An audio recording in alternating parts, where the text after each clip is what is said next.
When I was a teenager, we lived in LA and I would go back and forth to Spain and I would always want to fit in when we would go out. I learned very quickly to be a chameleon and to fit in, but it never kind of allowed me to just be myself. 5 years ago, I had something happen to me, probably the toughest thing that I ever went through in my life. I was diagnosed with a very aggressive cancer and basically it just stopped me in my tracks. I had to go through a lot of tough treatment and stuff, but during that period of time, I also took the opportunity to do a lot of introspection on my emotional, mental, and spiritual health as well. It allowed me to kind of figure out, wow, I'm doing all these things that I really don't want to do or I don't feel like doing, and things that I was doing that I did want to do. That was very transformative for me. Welcome back, everybody. Welcome to another episode of Through Help and Back. We are so honored and happy that you're here. It's wonderful to be here ourselves. I've got super producer number one, Ian, is with us today, so we're in for a smooth ride. Very excited that Ian is here, and really excited for our topic today. You know, as I've mentioned on the show a bunch of times, I was a therapist, still am a therapist, whatever you want to call it, for about 20 years. I've seen a lot of people come through, and I kind of know what people go to therapy for. And really it kind of comes down to two kind of main categories. People will come in for what I call existential reasons, which is the big questions, right? What is my purpose? Why am I here? I'm feeling like I'm kind of stuck. I'm feeling like I'm not living the life that, I desire to live or that I should be living. And I just need to find myself and figure out, my purpose.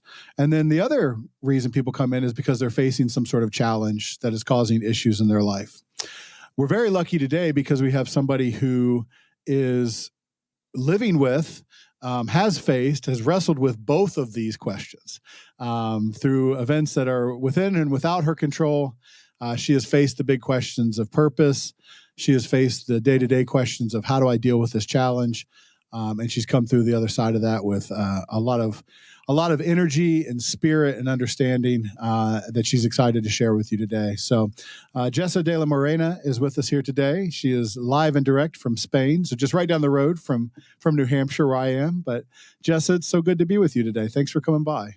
Thanks for having me, Jason. It's great to be here. How is life in Spain nowadays? Are you guys back out and free and roaming the streets? I know you went through it during COVID and stuff, but has life gotten back to normal? Our nightlife is bombing, as you guys say, and the restaurants are full and the food is great. And yeah, it's a very social place. You're getting out, like you're part of the bumping nightlife and you're getting out there and you're living it. I was just talking earlier. We went to a concert last night for a foundation that raises funds for cancer projects and clinical studies. And they had one of these groups from when I was a teenager. So we went to support the fundraising and check out those old times. Yeah. Things start very late. So it started actually early for Spanish Standard. So it started at 8 and we were home probably like 1. Today was a bit rough, but you were living that young life again. You had your music from your younger days and staying out till 1 a.m. That's pretty cool. Yeah, my parents came too and they enjoyed it. Yeah, and my kids. So it was kind of a 3-generation thing. Nice, bumping with the family. So it's a good time to be old because some of our music has come back around and this younger generation has really latched onto it and they seem to really like it. So it still feels very like present and around us. Like, I know when my parents would play the oldies, like they sounded like oldies and people were kind of like, oh, what is this? But it's not so bad nowadays. It's still kind of live and vibrant. So that's cool. All right. Well, Jess, I want to get to your story. And you talked about, research and raising money for cancer. And that's obviously part of your story. But I want to start off, with just kind of 3 random questions that I like to ask people just to kind of get the ball rolling. So people can meet you and get to know you and learn about you like I have. So in whatever order you want, I'm curious, tell me something that pretty much everybody knows about you. And then also tell me something that very few people know about you. All right. And then to close it out, tell me something that you've learned about yourself recently, something that's a new understanding of self. So I'm curious what your answers are to those. Something that most people know about me is that I have 3 dogs and I have 3 French bulldogs. So they're very, very kind of, we go down the street and we attract a lot of attention because they're very cute. And then something that most people don't know about me is that I am a black belt in karate. Wow. Yes, that was from my younger days, put it this way, but you never forget because I still sometimes do katas in my dreams. Um, and then something I learned recently about me is that I am actually an introvert. That's surprising. Knowing you like I do already, that's surprising to learn. I think just for survival, I had to be an extrovert. And so I learned to be one, and I can do it when I want to or when I have to. But I need that kind of time to recharge and be on my own and kind of go, kind of go in my shell, if you will. So she's an introvert with a pack of dogs and a black belt. I mean, if that's not a diverse resume, I don't know what it is. And the Bulldogs are not here. We tried this before, so kind of inside baseball. We've done this a couple of times with Jessa trying to get going, and her Bulldogs made their presence very well known. So they're worldwide famous now. We know about them here, and they know about them in Spain. So very famous Bulldogs. So that's good. So you mentioned survival, right? So I'll kind of play off of that word. You say, for my own survival, I kind of had to, be a certain person, be a different. You've got an amazing survival story. So would you mind kind of walking us through, your history of using those skills for survival and what put you into survival mode? I mean, why do you use that word, and how does that connect to your story? Well, I use that word in that context because I think that our personalities are forged by, very when we were very small. I mean, you obviously know the real proper theory and language to describe that properly, but I feel like I moved around a lot as a child, and I'm half American, half Spanish. I moved to schools very often, and so I was very often like the new kid. You know? And between Spain and the US and different cities in the US. And so I had to fit in. I had to really, I wanted to fit in and not be just, I wanted to go unnoticed. And like I used to, interestingly enough, the group that we saw yesterday, when I was a teenager, we lived in LA and I would go back and forth to Spain, and I would always want to fit in when we would go out. And here at age 15, 16, you're going like out in the summer, they have like parties and stuff, and I didn't know the songs, and so my friends would send me cassettes. That tells you how old I am, but they would send me cassettes to the States, and I would listen to them so that when I got there in the summer, I knew the lyrics, so I could sing along, and it didn't look like I wasn't from there. No, so I learned very quickly to be a chameleon and to fit in and to really kind of be a part of whatever it is that I was doing at that time. No. And so in a sense, it's you're also learning to have to, get out there and talk to people and make friends and, find out how to do things. And it makes you a very resourceful person, which is wonderful. And those are skills that have allowed me to do a lot of things. But it's like it never kind of allowed me to like just be myself naturally, so yeah, so in the last 5 years ago, I had something happen to me, which was probably the toughest thing that I ever went through in my life. It was also the worst thing that ever happened to me and the best thing that ever happened to me. Um, but I was diagnosed with a very aggressive cancer, and basically it just kind of stopped me in my tracks. And I had to basically get off that hamster wheel, right? Which is I guess very appropriate in the sense that it really, I mean, I had to go through a lot of tough treatment and stuff, but during that period of time, I also took the opportunity to do a lot of introspection and a lot of kind of work on my emotional, mental, and spiritual health as well. Um, and that was very transformative for me as a person. So it allowed me to kind of reconnect with who I really am and really figure out, wow, I'm doing all these things that I really don't want to do or I don't feel like doing. And then I also discovered things that I was doing that I did want to do. So it was reaffirming in a lot of ways, but actually it was more the contrary. So so yeah, it's been a long road. Still on it because after that, I had, I was fine after 6 months of treatment. I had a radical remission. Then I had a year of respite, and I had checkups every 3 months, which is a pretty scary thing for those who have been through something like that. You can understand the how scary it is. Um, and actually, it's kind of interesting that most people think that I think, or it's a common misconception that once you've been diagnosed and they tell you, okay, you're fine, you're out of the woods. And most people, not in a bad way, but they kind of disappear. No, like it's not that they stop caring or something like that, but they're just not maybe as present as they were before when they were in supportive mode.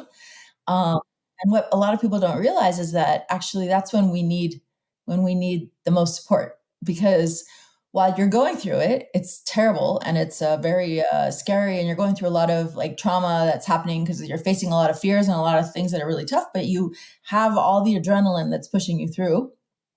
Uh, and once it's over, you need to process all that you went through. Yes, reintegrate like who you are now, and you have a whole new way of seeing life, and you see yourself as a different person, and it's like you feel that I felt a lot like a Martian, that I was like looking around going like, wait a minute, this doesn't make sense anymore.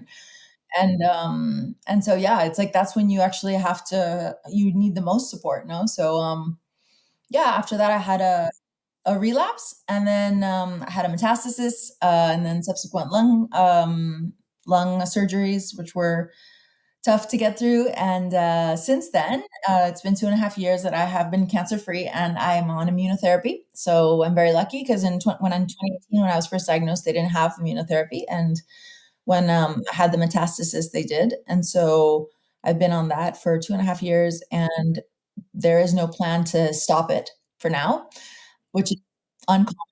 But for now, I'm supposed to keep doing it until my body says no more. So Well, congratulations on the 2.5 years. I mean, I know you mentioned that that's a time when you need more support, but I would imagine that when you first go into remission, you probably don't feel like clear or safe, right? Like it's just like you've been on this stress mode and crisis mode forever. But after 2.5 years, not that the fight is ever over, but you're probably starting to gain some confidence to like, okay, maybe I'm staying ahead of this thing. Maybe I can feel safe again. And maybe not. I don't know. Maybe it never leaves you. I'm not sure what that experience is like. well, I think that what's happened is more that I'm getting better and better at managing that uncertainty. Yes, there is an element of that the time gives you more of like, okay, then more time has gone by, and that statistically tells you that it's going to be better. Um, what lately has me a little bit going is that, or that has been the latest challenge, which I'm learning to face, has been that the immunotherapy itself is leading to some side effects because it's highly inflammatory, and nobody knows because immunotherapy has not been around for that long, and so people don't know like what the long-term effects of it are, first of all. And then with what I have, people don't like there nobody knows how long I should be on it. For other types of illness, they have like a 1 year protocol or a 2 year protocol or whatever. In my case, that doesn't exist. And so the problem is that it basically it creates all this inflammation in your body. And so I'm like kind of like the Forrest Gump box of chocolates. So it's like I do this every 3 weeks, and I don't know what I'm gonna get. So just like I've had all sorts of random things happen. Like I've had pneumonitis, I've had all sorts of anything that ends in itis you can get. Um, so yeah, the latest is I have rheumatoid arthritis, and so that's been really, really challenging. It because I think of all the things I've had so far, it's been very discapacitating. Or I don't know how you would say that. I think it's incapacitating, right? So thank you, incapacitating. They say it different in Spain. You were doing the Spanish version. I know, yeah, that's a false front. It's like when you just kind of try to translate it directly, and it doesn't work. Yeah, of course. Yeah, we got you though. No, it was good. What was your life like before the cancer? I mean, how were you living, and what did it look like before all of this? So I was a high flying executive, like literally high flying in the sense that I was flying all over the world. Um, I had a global role in a multinational company, and I had a big team, and I had a lot of responsibility and accountability and a lot of big team, lots of, I was in a more commercial role. So I had, there were a lot of kind of, monetary impacts of what I did, for the company. And I'm also very much about taking care of a lot of kind of people and things around me. So I was always kind of getting myself into lots of different things, like I don't know, I started the women's network at my company for professional women, or I was doing coaching kind of on the side for people, or I was always kind of doing all these things, and with my daughters, quite busy. And yeah, my body was under a lot of duress now that I know, now that I'm conscious of it. At the time, I wasn't conscious of that. And it was telling me, actually, and I wasn't listening, or I wasn't capable of noticing that. I kind of had this feeling like my body can't keep up, kind of thing. So I was very high, and I've always been very high energy. I didn't sleep very much. I didn't think I needed to sleep very much, or at least my body didn't seem to mind. And I was constantly changing time zones, which is probably not very good for my body. Um, and yeah, so I mean, I generally, from a like nutrition perspective and that type of thing, I was pretty healthy because I've always eaten the Mediterranean diet, which is very healthy food. Um, but I think my stress levels were extremely high. And I also manage stress very, very well. So I think I'm like the typical person you would want to put in a crisis, because you can't tell that I'm in a crisis. I'm like super, Yeah. but on the inside, it's, big parade is happening. Um, so yeah, I had a very intense lifestyle, in the sense I like worked very hard, but I also played very hard. Um, I would try to do some personal travel in between the business travel if I could, and travel with my kids. And, I would try to maximize everything, like just enjoy everything to the max, no? Um, but I didn't have much downtime. And I didn't rest much. And so, yeah, so when this happened, I mean, it was a lottery. It was a very rare form of cancer that I had. And, my doctor was like, like you're very, I mean, it's very rare, no? So, it's almost like you got the lottery. But yeah, there's an element there, I think, of, life stopping me and saying, for a second, like, you need to figure things out. So, Well, and when something like that happens, I mean, a lightning bolt out of the sky hits you. I can read all the studies and I can talk about, the stages of grief, and you go through the denial and the anger and the bargaining and depression, and then acceptance and things like that. But what was that actually like to experience that? I'm trying to imagine. You're making good money, you're having a lot of impact, you're traveling everywhere. From the outside looking in, it's like, man, she's checking a lot of boxes. And then you leave the doctor's office that day and it's like, you've got a problem, you've got a serious problem. I mean, did your mind jump directly to, this is it, I'm going to die? Were you sad? Were you angry? I mean, how did you organize your thoughts around this new reality? How did you experience that?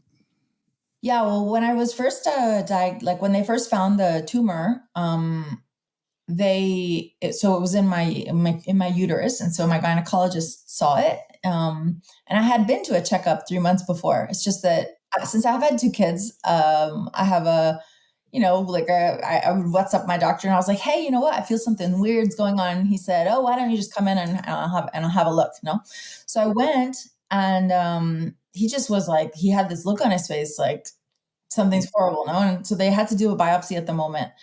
And then I ended up hemorrhaging, and I was like at the hospital all night. And then the next morning they called me in urgently, and they're like, listen, you have this type of cancer, and it's the kind of cancer that Steve Jobs passed away from. It's usually in like the lungs and pancreas and stomach and other places in the body, and it's usually quite fatal because it doesn't get diagnosed. It doesn't have symptoms usually, So, so when they found out about it, because my doctors were normally like, they were there like delivering babies and this type of thing. Like they weren't like gynecologists, no. And so, when they found out what kind of cancer it was, they thought it was like like a third or fourth tumor.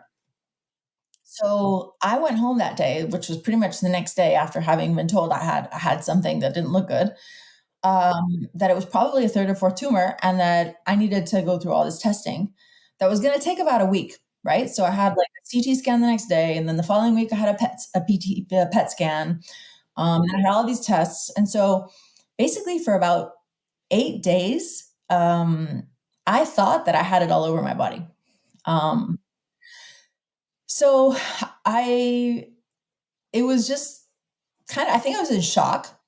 Um, and then my daughters were 10 and 8 at the time. Um, when I wasn't in front of them, I was obviously doing a lot of crying and just very shocked. When I was around with them, like during the day and stuff, I was doing activities and keeping them busy, and it's like I look back and see pictures from that week and I go, "Whoa, like how in the world did she keep it together like that?" Because it's like you see me in those pictures and I'm smiling big and I'm just enjoying them. I would think, I thought a lot in those days that, these might be my last moments. So it's like I better enjoy them. And that's what I just kept saying to myself. And enjoy seeing my daughters have fun and this type of thing, no? And then finally, 8 days later, when they had a conclusion after doing all those tests, basically they said it was, I remember perfectly well, it was a Thursday, and they're like, all right, it's localized, it's very large, it's growing super fast, we can't do surgery, you need to do all these treatments, and you're hearing all these words going, oh my God, like how am I going to face this? No.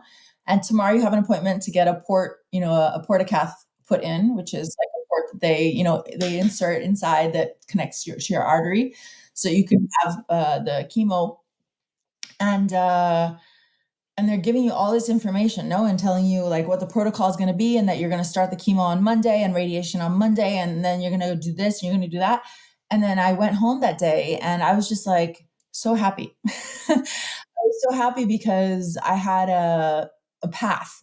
Like I had a path that we were going to try. Now they were, I could tell that they were all freaking out.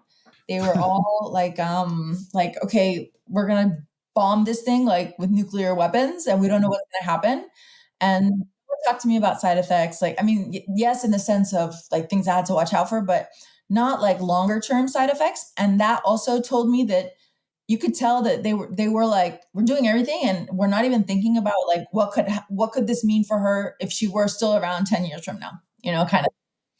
So yeah, then it's just like I was just super focused on getting through those first days, and the getting the treatments, getting the portacath, like all these things are like I was very, very needle averse before, and so scary things, and but I was just so grateful, it's like my friends, I remember I have a good friend who came to visit me that day, and he always says, I always remember, I thought I was going to find this like wrecked, torn person when I went to visit you the day they put the port in.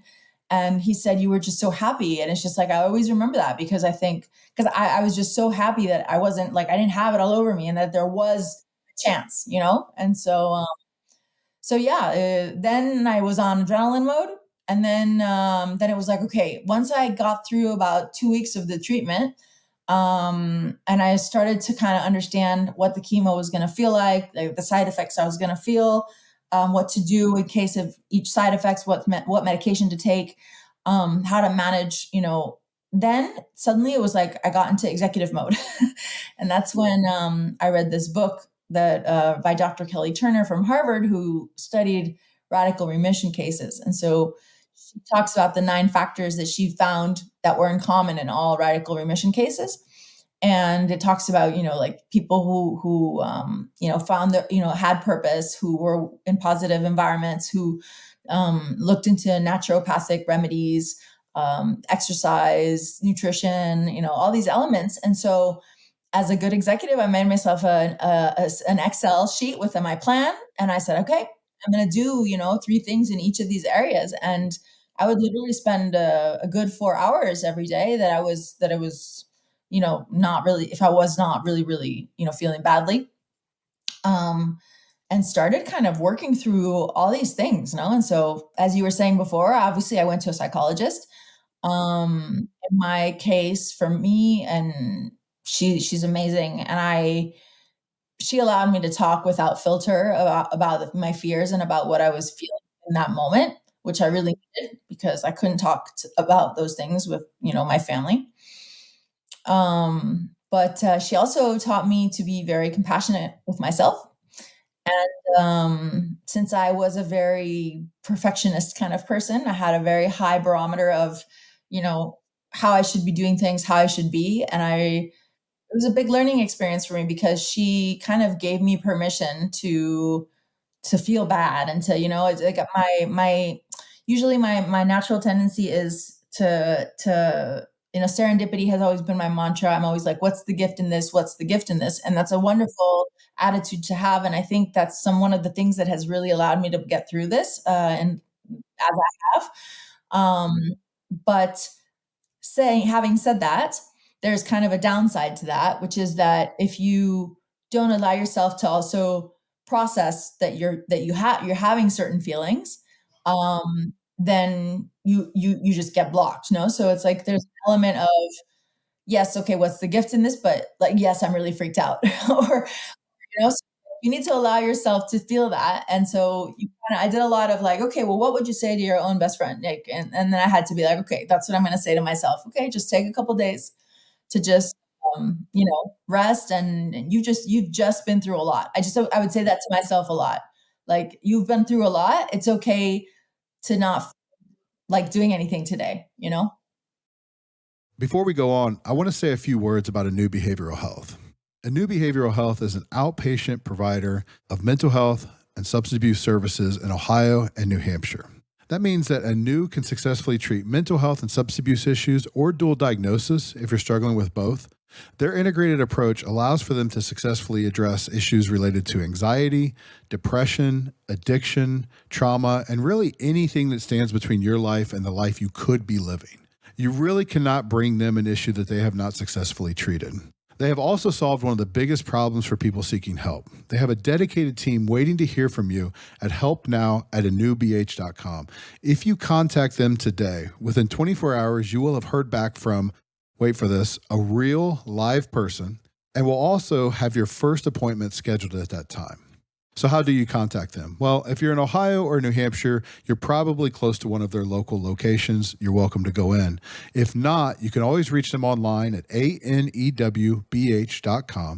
And if you're interested in services for you or a loved one, use that address, helpnow@anewbh.com.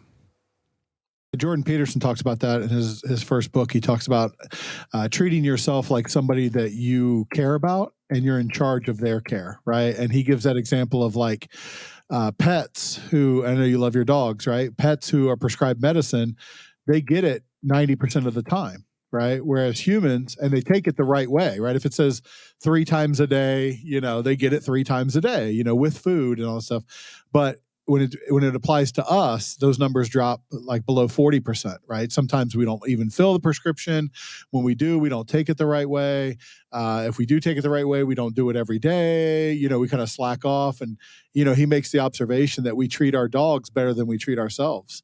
Because, we, whatever the protocol is, we execute it for our dogs. So I think that's an interesting approach to counsel yourself as if it's somebody you care about, because hopefully you do care about yourself, right? And hopefully you care enough to give that same type of advice to yourself. Well, in my case, I was very rigorous about the indications from the doctor. So I was doing everything. No doubt. Where what was very interesting, and I think that's why I think I'm such a different person now, than I was at the onset of all of this, is that, I just didn't have, I was very self-critical. I didn't have compassion for myself.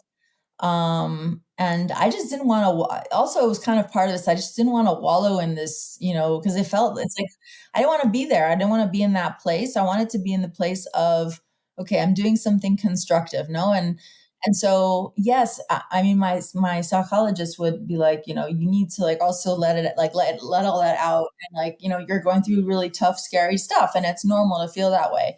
And I would very much always kind of be focusing on, okay, like, what can I do? What can I be doing with this? This is an opportunity. No, it's uncovering things about myself. I'm learning, like, I'm learning things that I'm doing that I don't really want to do. I'm learning that I used to not be good at setting boundaries. I'm learning like all these things about myself, which are actually setting me free, um, and allowing me to really get to know myself. So at times, getting to know yourself and realizing some of these things are not nice because you have to face things that you're like, well, actually, I don't really like that. Um, and then that's just part of the process, no, of kind of uncovering your shadow, if you will, no, and Well, and with the cancer too, the gift of the cancer is almost that you better figure it out now, right? Because you don't have an unlimited amount of time, and none of us have an unlimited amount of time, but we like to pretend that we do, And then something like this happens, and it's like, no, no, you better get honest with yourself real fast. You're not promised 2 years, 5 years, whatever the case may be. Where, just on a personal level, cancer aside, where does all this perfectionism and you must be and you should be, where does all that come from? Is that just in the software, like you were born like that, or is that something that you learned along the way? I think it's kind of going back to what I said at the beginning, having moved around a lot like that. And I went to lots of different schools. So it's like in some places you fit in more than in other places. I was always kind of on the fast track academically because I had in Spain, the systems are different in both countries for school. And so, just a very different way of learning. So here they're very academic. They push, it's like science and math and all that is like a few years ahead than in the US in what's school and like elementary school and stuff like that. So when I moved back to the States, I was way ahead. So they had me in class with like the older kids. I was like that typical geek who had, who was with the older kids. And so I was kind of in that path. But yeah, there were places where I fit in more than others. And, you always have this element of kind of like wanting to fit in and wanting to do the best you can. And, so um, it's funny, I learned different things along the way. No, it's like I used to not be able to not finish a book. And now I'm like, okay, if I start it and I don't like it, I'm not going to waste my time. No. But yeah, going back to what you were saying about, we're not, we live under this false pretense that, life is long and that we have all the time in the world. I think if we didn't have that, it's like, I think, and I guess you can explain from a psychological perspective, but I think that it's just the mind's way of allowing us to function. Because if we were thinking that all the time, we would be constantly in paralysis of fear. No? Sure. Yeah. It's all going to end any second, and you would just sort of like freeze up. You also would get to a very nihilistic place where you would go, well, what's the point? Why build a family? Why build a life? Why push for a goal? Why try to achieve if it's all going to go away? Like, what's the point? And that's what I actually, not to just become really old and talk about the younger generation, but that's what I worry about with the younger generation is I see some of these nihilistic thoughts and tendencies creeping in to the mindset, right? Like families are down, people aren't having children as often, right? And one of the top reasons that people say that was like, well, why would I bring a child into a dysfunctional world? And I get that can feel noble, but at the same time, boy, you're really paying a heavy price there because you're missing out on a lot if you don't expand your life in that way. And you risk turning inward and getting really selfish, right? Because it's like, well, I'm not gonna build and create and push society forward. I'm gonna worry about my immediate wants and needs. And it gets really hedonistic. It's like I can't have kids because I wouldn't be able to go out until 1 a.m. in Spain. But you can do both. You can have both and you shouldn't limit yourself that way. So I think you're right. That's interesting that you're saying that. I now I teach transformational leadership at a big university here in Spain in the MBA program, and I have lot of students, and I mean they're not that much younger than I am. They're like, I don't know, 15 years younger, but I feel like they're like way younger. No, and what I see is kind of this, that you're saying. It's like they're much more aware of themselves, much more aware of what they want. Um, and to a certain extent, so it's interesting because I feel like that element of also me getting to know myself happened at a later stage than they're knowing sooner, right? But in a sense, if you when you start connecting with your own feelings and you actually connect to your body and because I was disconnected completely. And once I connected, it allowed me to then actually start asking and setting limits and asking for help. Right. So it was actually in that vulnerability that I think then others started becoming vulnerable with me. And that's where kind of the element of, okay, now I know, I understand my feelings, and then I'm being vulnerable. And then like then empathy is generated, no? And that's where you can start thinking about helping others, no? And helping others in your ecosystem and noticing when, things are not like your neighbor can't get up the stairs and we need a ramp. So why don't I help put that there? You know what I mean? Like, or Yes. something beyond just your neighborhood, like your city, your country, the world you're in. Um, so it's what I don't quite get is if these kids coming along are so much more in tune with themselves and know what they want and are, seem to be really good about setting their boundaries, um, what's keeping them from being vulnerable and why is there no empathy?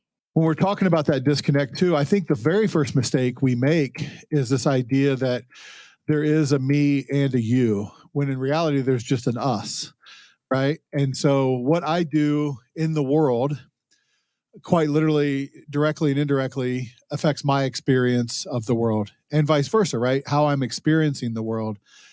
And so that's what I worry about with these limiting beliefs. When I worry about this, I'm going to invest in self. And when you say they're asking the tougher questions, they're getting to self-awareness faster than we did. Okay. And that on the face of it, that seems great.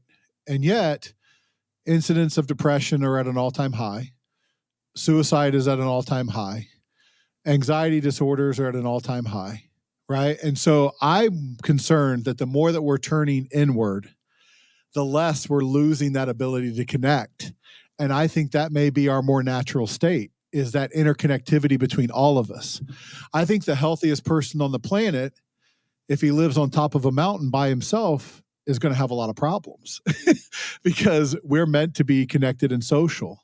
We learned that during COVID.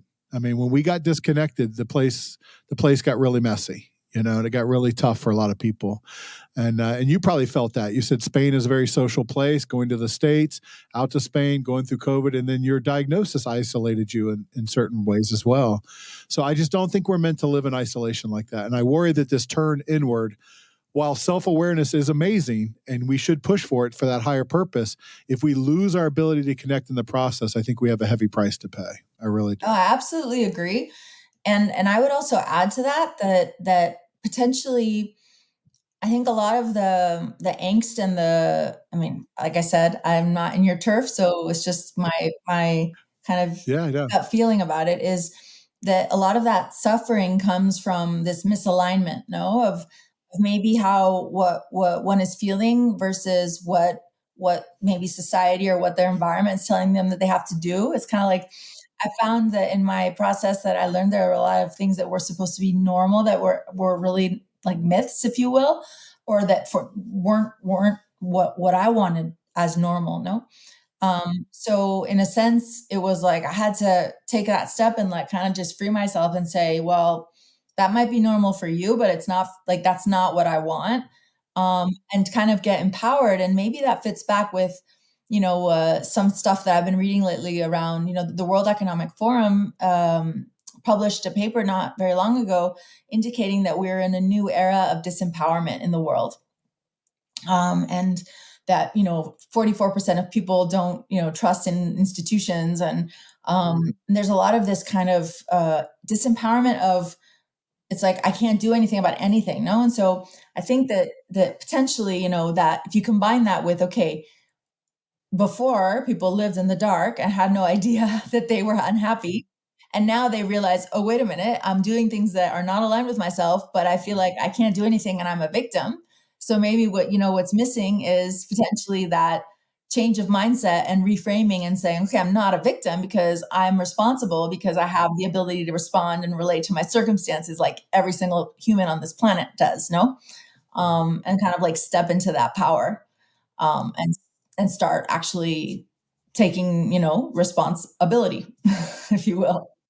It's biblical if you think about it, right? So the original story is the Garden of Eden, and Adam and Eve were very happy, and it was described as, nirvana and paradise, and then they eat the apple, right, from the tree of knowledge. Okay. And then all of a sudden, now I know I'm naked, I'm self-conscious. And the first thing that Adam does in the biblical story is he hides. They hide as soon as they get this awareness. And so it's so funny, we're almost repeating that cycle. Like, I don't think this is where social media comes in. Speaking of the tree of knowledge, I don't think I'm meant to know if there's a shooting in Germany. I think I got enough to worry about right here in New England, especially last night, right? And we had an incident here in Maine. Okay, so I've got my things happening in my ecosystem, and now I've got to worry about your things happening in your ecosystem. And by the way, all the way around the world, I've got this other thing, and so I'm inundated with these signs and symbols of just danger and danger.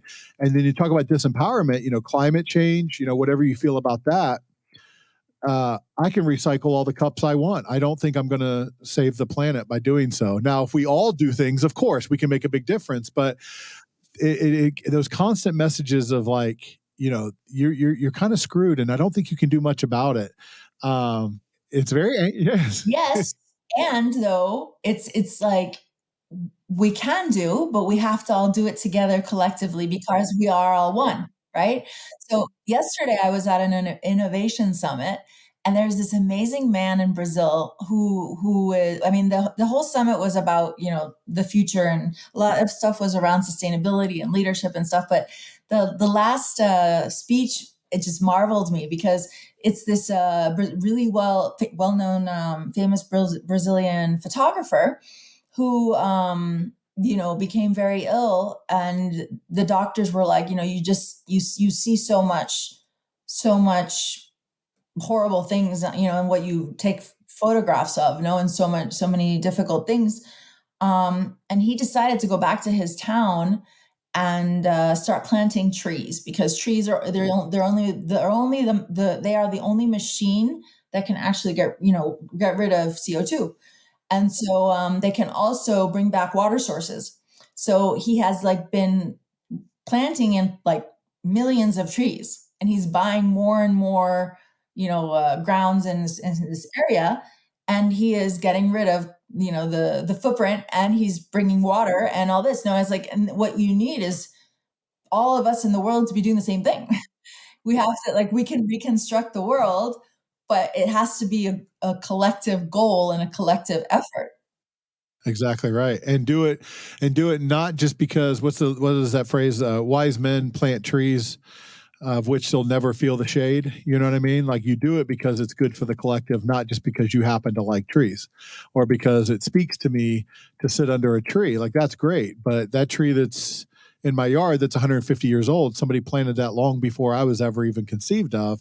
We've now got to start planting literal seeds for the next generation, or else what are we fighting for, right? And if we let it go bad, now that sense of existential dread where like I don't feel connected to this world is going to be even greater because we've literally created a world through our disconnection. So of course we're not going to feel disconnected to that world, right? We've got to get back to those ways that we connected with naturally. And I think nature is a big part of it. And I think community is a huge part of it. All the people that I've talked to on my show here, it's when they've been through this great challenge, their way back is always through their tribe. They found a way to connect with somebody or something or a group. And that's what brought them back. And it seems like that's true for you as well. Absolutely. And that's actually what I created out of all of this. No, so this experience really led me to start thinking, all right, I didn't get through all of this like just coincidentally, so I started thinking, all right, what were the things that I struggled the most with, and what do I know how to do, from a professional perspective and just from a personal perspective, that I can do to actually make things better for the next person coming along. No, so that's where, my health and wellness platform, You Are the Hero, kind of comes about and is born.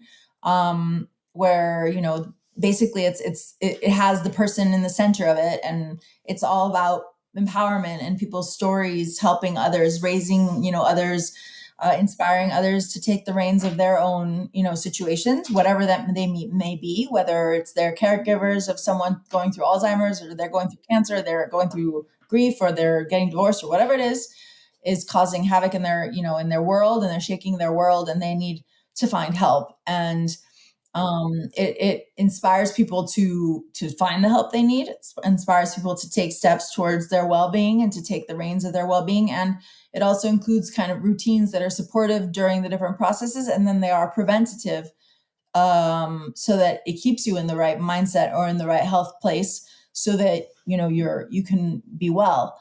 And so, yeah, I've wanted to create that community. But really, it's just reminding us all, like what you just said, no, that we are all one, and we're all going through adversity, and we're all going through stuff. And it's just like, we don't talk about it. Yeah, we don't, and it isolates you, right? Like I said, you can go to, I mean, I can imagine. I know this has happened with addiction. I know this happens with other type of injuries. Cancer, I'm sure, is no different. You can find a cancer support group or things like that, but people don't really know how to help, and so they're well meaning, but they'll kind of pull back because they're not really sure if they're making a difference for you, and or it's mistimed. When you get the diagnosis, it's, oh my gosh, everybody shows up for you, but then when you really need to start rebuilding your life, it's sort of like, well, they're off to other things. So it's not just getting connected; it's staying connected for the long term. I think makes a huge difference.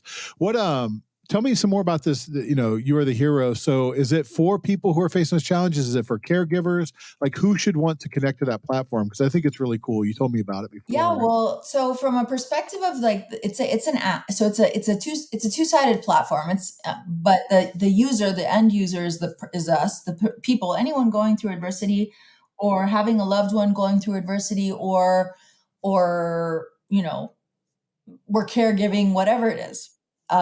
You go in there, and basically, it's not a social network, and it's not a directory of professionals. But you go in there, and then you search for a term, and what you're going to find are basically inspiring, constructive stories of people who are going to be catalysts of change for you. So they're going to share their story, and they're going to share it in a way in which they're sharing, like, kind of like what guidelines they would have liked to have had at the onset of their own challenge. And so they're also making referrals, which are the word of mouth referrals, that they would make to their sister. No, so the things that were most helpful, they're going to put in there, and they're going to also then want to refer a certain health care or wellness professional. So basically, as you're kind of looking through these stories and looking through these referrals, then you're able to actually see the professional that was helping that person, Cool. and then you can find them, and you can, in some cases, you can chat with them, or where they are. Or if the person has not registered yet, if that professional has not registered yet, you can still read the anonymous kind of referral, which just basically focuses on what techniques were used, and how that type of treatment or wellness, therapy helped you. And so that information is already really useful, because then you can go back to your doctor or your ally. In my case, my oncologist, I would always go back and say, "Hey, I read about this. Is it something that I could try?" Or, acupuncture, could I do that? And then, well, actually, with the immunotherapy you're doing, you should not be doing that. Okay, well, we would discuss it. Or, I heard about this naturopathic remedy. Oh, absolutely. Why don't you try it? So anything that I was reading about, and then also in the context of my case, which was rare, I was able to find solutions. You can find solutions from people in all over the world, because it has no boundaries and it's global, that can help you. And then, as a user, you can also access the marketplace of routines that are about all sorts of topics that are both preventative and supportive to you during whatever you're going through. So there's stuff around, how to manage trauma, how to manage uncertainty, discovering your values, or your behaviors aligned with your values. How do you support someone going through cancer? I mean, all these different routines that you can do, that can be helpful. And then the professionals, they get to basically be, they're in the platform. They get referrals, like real organic social proof referrals from people. They also get to understand what's actually the value, the treatment that is helping the most. And then actually the data, anonymized, is used for clinical studies. So users, when they register, they consent. I mean, it says it when they register, and they have to explicitly consent to that their data in an anonymized way will be used for clinical studies and for for all these, where we're basically looking to say, hey, you know what, actually these things have been working, and what we're looking towards is creating a worldwide healthcare system that is much more value based, and more focused on prevention than treatment, right? So we kind of close the whole circle, and create that community, no? And so it's not so much about, like getting together and moaning about what we're doing, but it's more like, okay, I want to see others who have like really, gotten past that, or maybe there's stories there of people who have not survived and who are no longer with us here to tell the story in person, but they were an inspiration in the way they lived their life daily, and we have a choice. And like I said, like every day you can choose to be happy or not.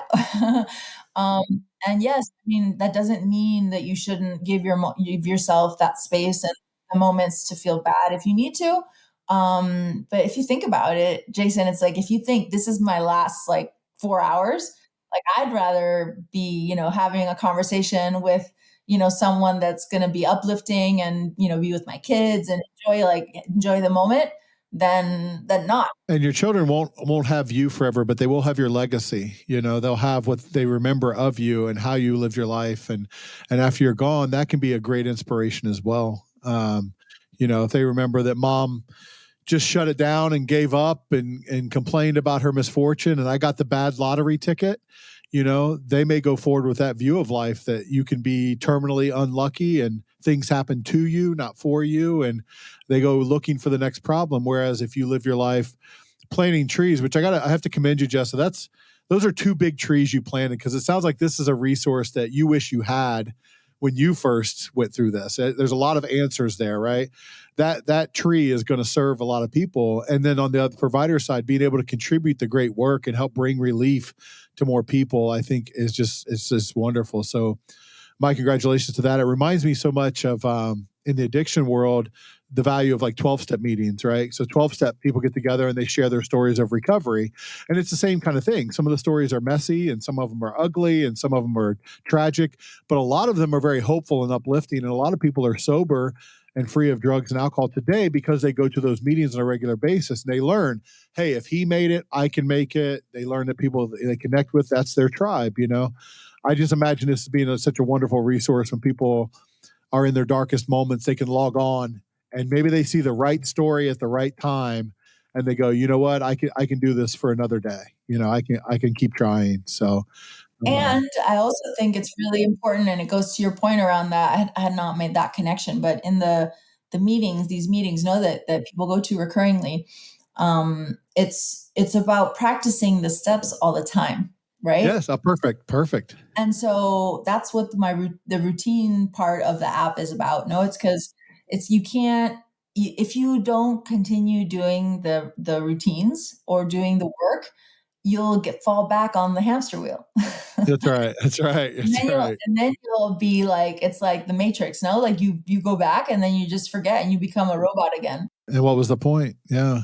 We're getting close on time, but I want to ask you one more question. So for my last question, I want to ask you a version of my first question, which was, I'd asked you what you had, what everybody knows about you, what nobody knows about you, and what you have recently learned about yourself. Not just recently, but going through this process. What have you learned about yourself, having gotten a cancer diagnosis, going through your success, then your remission, getting 2.5 years, all those ups and downs and all those struggles? We've talked a little bit about how your life has changed, but what have you learned about you having gone through this? I mean, I don't know where to start because, like I said, I've been reborn so many times now. One thing I've learned is that this is a never-ending story, no? So in a sense, this journey of learning about yourself is never ending. So the more you continue with those routines, the more you learn and the more you uncover and the more you free yourself, right?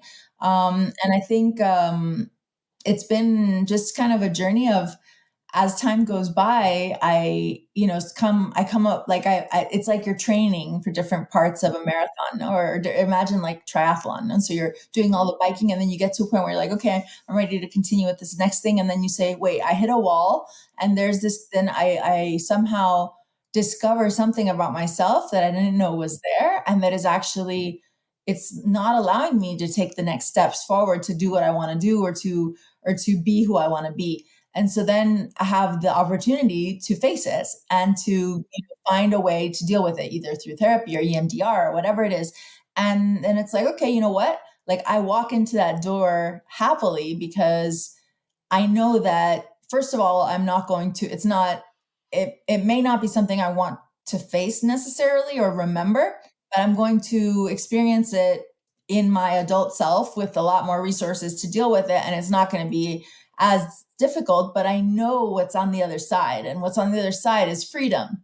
No. And so it's having not like detachment from those things that were holding me back. And what's amazing is that when you unblock something, um, it's, you think that it's only related to that, maybe a one topic, but it's actually like a web that has been affecting all aspects of your life in some way or another. So you break that web, and then all these things like suddenly open up and spring out, and there's all these new opportunities and possibilities. No, so I think it's the complexity that it's just baffles me. No, it's, I was so disconnected from myself. Yeah. Are you happier now than Oh before? yeah. I mean, this is why I say, I mean, that was the worst thing that ever happened to me, but it's the best thing that ever happened to me. And I think part of, now I'm actually starting to, yes, I've created You Are the Hero. I'm starting to turn towards children and towards more adolescents, because I feel like I just kind of wish, okay, as an adult, this is the the resource I would have needed, right? But had I known a lot of these things as a child, my life would have been so different, right? And so don't we need to start there? And I think a lot of children are coming to teach us a lot. Um, and so, yeah, today I had a meeting at a school about a program that I'm starting to develop, that's about personal self leadership or intentional leadership. And I think it's just so important. And I try to do that at home with my children. And I feel that that's the future. I agree. And anything, we can talk off air or whatever. I'll make commitments on there. Anything you want to do with adolescents, children, my companies will back you on that. I have a huge heart for that, for a couple of reasons. One, they need us. These kids today need us so bad. It's almost like a lost generation. They're disappearing into their screens. They're being parented by not even the television, right? TikTok and things like that nature. And they have all the same questions we had. What am I here for? What am I interested in? Who am I? Those kinds of things. They need that guidance. And that's not an indictment of parenthood. I'm not saying that we've got more bad parents than ever. I just think life is so full of distractions, and it's easy for them to kind of like fall through the cracks. The other thing I'll say is, this is just a confession. In my field, a lot of people don't want to work with kids because they're tough. It's like hugging a porcupine, right? So we hire a lot of therapists, and and the person who needs help the most often acts like they deserve it the least. And so they come at you like a porcupine with anger and hurt and bad words and slang you don't understand, and they'll call you names and they'll test you, and it's like, and so a lot of people just don't want to deal with Well, that. they're hurting. They're hurting. That's why. Yeah. They're showing you their hurt. All behavior is communication, and they're communicating that hurt. So we accept children into our practice. We always will. And so it's, again, and not wagging my finger at the rest of the world. I understand people can see who they want to see and treat who they want to treat, but we got into this to help people, and they need our help. And so I think that's amazing. Amazing. Absolutely. Well, So, we'll be talking, I'm sure, a lot. oh yeah, yeah. Okay, so Jessa, how do people find you? Do you want people to find you? Do you go on social Absolutely. media? Well, the You Are the Hero community is there for anybody who wants it. It's a free resource. It's youarethehero.com. You just with the U, not YOU. And you can find me on LinkedIn. I do also corporate, like transformational leadership consulting and advising, which is really fun. And so I help companies reach the unimaginable, usually with a very significant mission. So that's really cool to be part of co-creating something magical that is there to save the world in some way, shape, or form. And on LinkedIn, if they look me up, Jessa De La Morena, they can find me, and I'm always ready to make space for co-creating anything that's about reconnecting, to the humanity and making the world a better place. So. Well, first of all, you said your name a lot prettier than I said it. So thank you for saying it the correct way. So I thank you for that. And just thank you for coming on and sharing your story. Thank you for all of these trees that you're planting now. I mean, any one of these projects is so inspiring and energizing, and you're managing multiple of those, and just your spirit and your energy and what you've shared. I just appreciate you so much. And any way we can help and support you, we're all in. Thank you for your work too. I think it's really important to give people a voice. And to, we all can learn from each other. And I think that's the biggest gift we all have, is if we would stop and listen. Right. Yeah. It's us. There's so many amazing stories out there, and Yeah. it's you or me, and I am you, and we share in this together. So yeah, it's amazing. So, okay. And well, thank you. Thank you, Ian. A safe journey as always. We had a little problem with the duck halfway through this show, but Ian resolved the duck problem, and that's why he's the best producer in the biz. And thank you guys for watching or listening wherever you're at. Jessa's story is obviously inspirational, amazing. I hope it's sparked something in you, but you made the choice to spend the time with us, and time is your most valuable asset. So I hope you got your money's worth, so to speak. And I really appreciate you being here. Without you, it's just me and Ian talking to each other. So we're really glad that you're here with us. And with that, final thanks to Jessa. And until next time, take care of yourself and take care of each other. Thanks so much. Hey guys, although Through Help and Back is an excellent podcast with a lot of great ideas, I do want to let you know that in no way is Through Help and Back expected to be perceived as or relied upon in any way as specific medical advice or mental health advice for you personally. The information provided through Help and Back on our website or our podcast is not intended to be a substitute for professional medical advice, diagnosis, or treatment that can be provided by your own providers. Do not use our content in lieu of professional advice given by qualified medical professionals, and do not disregard professional medical advice or delay seeking professional advice because of the information you have read on our website, heard on our podcast, or otherwise received from us. Although we love discussing issues related to healthcare, mental health, and addiction, we are not providing direct healthcare, mental health care, medical, or nutrition therapy services. We're not attempting to diagnose, treat, prevent, or cure in any manner whatsoever any physical or psychological ailment, any mental or emotional issue, disease, or condition. We are not giving you specific medical, psychological, or religious advice whatsoever. Please take care of yourself and take care of others as you always seek the advice of your own medical providers and your own mental health providers regarding any questions or concerns you have about your specific health, or before implementing any recommendations or suggestions from us.